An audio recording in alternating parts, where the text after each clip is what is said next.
Okay, and then there's GFCIs or GFIs, ground fault circuit interrupter. You'll find those more in kitchens and bathrooms, right?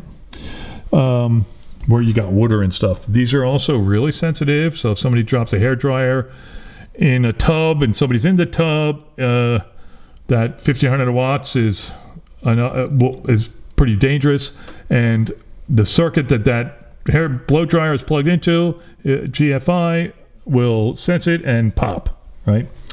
So, and that's like another, I don't know exactly, maybe 20 to 30 millisecond sensitivity. Now this one, it's labeled, whoops, I'm over there, bath GFI. I think that's mislabeled because obviously this is not GFI, and none of all my bathrooms have regular receptacles. So I don't know what that's all about. I can show you, here's an older GFI, right? So you have the test button and the reset button. So when you test it, it kills the power, and you can reset it to turn it back on. Some homes are set up that they'll run in series. So they'll have like the GFI in the powder room, and if it pops and you don't have power in a bathroom upstairs, it's because it's run in series, right? There's a circuit feeding this, then this feed goes upstairs and feeds the other bathroom, that's running in series, not in parallel. So it's like if you go to your panel and there's no circuit thrown, and you don't have these buttons on that receptacle in that bathroom, check your powder room. It might be there. So what else we got? So we have, these are 2 breakers in 1 slot, right? And some people call them, they're like tandem. They call it tandem breakers. You can only have, like some electrical panels don't even accommodate it. Like the backs of these, like this is designed for the color hammer, but there's a notch in order for it to accommodate a tandem breaker. So I probably wouldn't be able to plug this in up here. Right? They all design it so you can place, if the panel accepts them with that notch, you can only place them in a few of them in there. Yeah, maybe that's a little more than a few, but now just because you have spaces doesn't mean that you're good to go and you're safe, right? So definitely you want to have your licensed electrician check that out, because this stuff here is gibberish to me, but your electrician might understand it. So that should tell you like how many circuits you can put in here, right? I have either 17 or 18 on each side. So I have either, I forgot, 34 or 36 total. So, and then I have 4 open, right? Oh, I just hit another one. That was probably my router. Bummer. Okay, so with 4 more open, that could take me up to 40, because I doubt that the tandems will fit up there, but maybe they would. But let's just say they don't. That'll be 40. So like this panel is good for 40, but you want to check and make sure, just because there's slots open doesn't mean it's spec'd for it, right? What else we got? We got the AS. This one here is actually labeled AFCI and GFCI, and now I know what it's doing here. So my electrician put it in here when I had him run another circuit for my alarm thing. So and that's because he said whenever you change it, you want to go with AFCI. He actually did the dual thing, which I didn't know existed. So you got a bunch of 15 amp circuits over here. And so like, like bedroom lights, outlets, space like for vacuums and stuff, 15 amps is good. But you also have 20 amp circuits, if I can show you. There you go, 20 amp circuits. And that'll be for stuff like your kitchens. All the plugs should be 20 amp circuits, because if you're plugging in a refrigerator, a microwave, or food processor, that's drawing more power. You want that to be on a 20 amp circuit. And you can see microwave, refrigerator. I don't know why dining and breakfast room are on this side. I'm skeptical that that's actually correct. The washing machine, the freezer, a freezer. I don't have an extra one. That might have been down in the basement. Dishwasher disposal, mislabeled GFI. And the heater is only 20 because it's not an electric heat pump or anything. It's gas, natural gas. So the electric is just for it to spin the squirrel cage or the fan, the blower, right? To blow the hot air or cool air through into your house. And then these are GFIs, even though there's no label on them, which I don't understand. You can tell by the test button and the fact that it's in the kitchen, they're GFIs. I have a feeling these were added later, but like after the house was built. Those are 20 amps. They're in the kitchen. They're GFIs. And what do we got over here? This is a pet peeve of mine, right? Garage, 15 amp, doesn't make sense to me. What if somebody is plugging in a circular saw, which is probably 13 amp, but still, if they're like worming through stuff like I was with that table saw that day through that wet pressure treated wood, it could pop this over time. Or if they plug in an air compressor, it'll probably pop this, you know? So I don't know why they do garages 15 amp, or they did them 15 amp. And you can see these other 15s, it's just like lights, outlets, family rooms, garage lights. So that probably also means the garage door opener. These were, I think, added later, even though it's kind of labeled the same with ink. When I was looking at the house to purchase it, he had a keyboard and stuff in the bedroom. So he either added these circuits, but I'm thinking he just replaced whatever was here with AFCIs.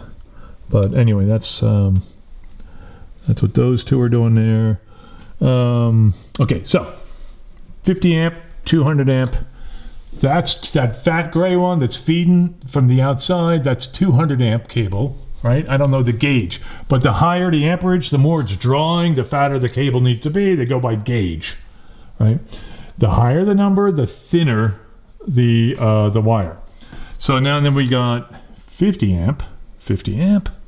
That's this black one, right? My electrician ran that one for the backup generator, and then this gray one, and that's going to the for the oven into the kitchen, right?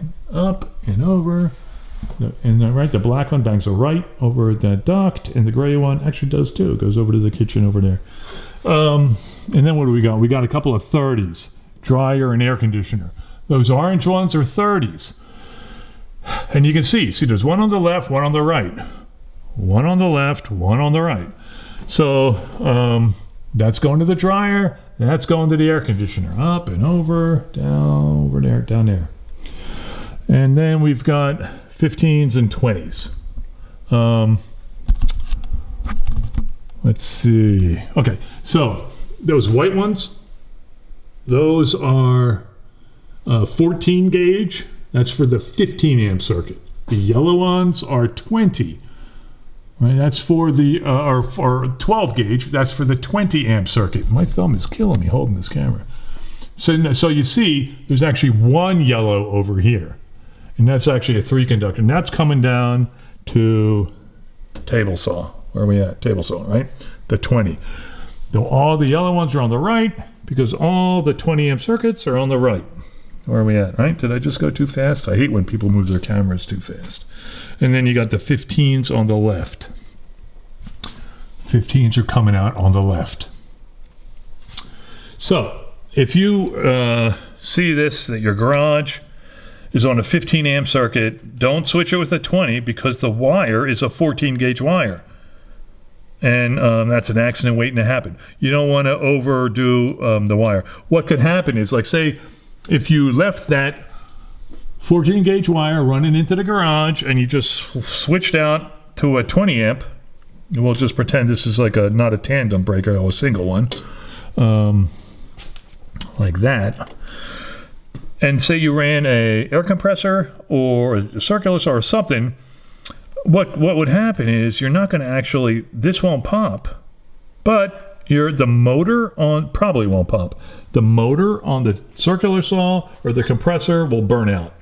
So, if you're thinking about doing something like that, contact your licensed electrician or somebody that thinks they knows what they're talking about, like me. Actually, don't contact me. You could. My email. I have an email address up on the YouTube channel. I'm trying to keep anything that identifies our location of our development I'm trying out of these videos because I don't think it's appropriate for me to be invading people's privacy with anybody on the public internet who can watch it and figure out where we live and all that stuff. So that's the deal with, that's my privacy spiel. Okay, that's the deal with the electric. One other thing. This piece on the bottom that's connected to the bottom of the panel is a transformer, and this is running to your doorbell to power the doorbell, low voltage, and it actually connects to the, they popped out one of those round things, right? Where are we at? One of the round things. And then they put on the inside there's a threaded piece and the screw like a Romex connector, and it connects for low voltage wiring. So I looked, I couldn't find any specs on this one. This is probably here since they installed it from when they built the house. If you're planning on putting a video doorbell in, that may or may not be enough to power the video doorbell, because it's just there. It's just enough power to maybe have a little orange light on the button and ding dong, your bell. And they all have like the same voltage, but the power is different. So the power output could be, like for a video doorbell, you probably want, if that could do 20 VA, it should be enough for the video doorbell.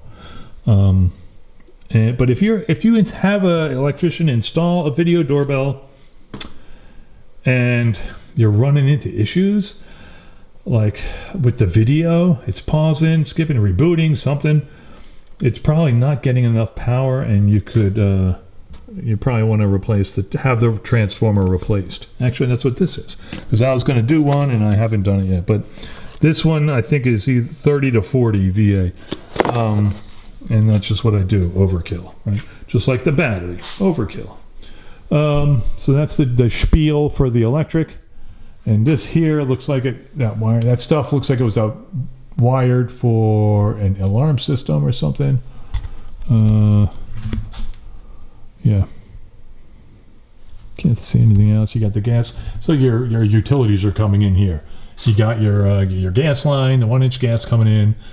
You have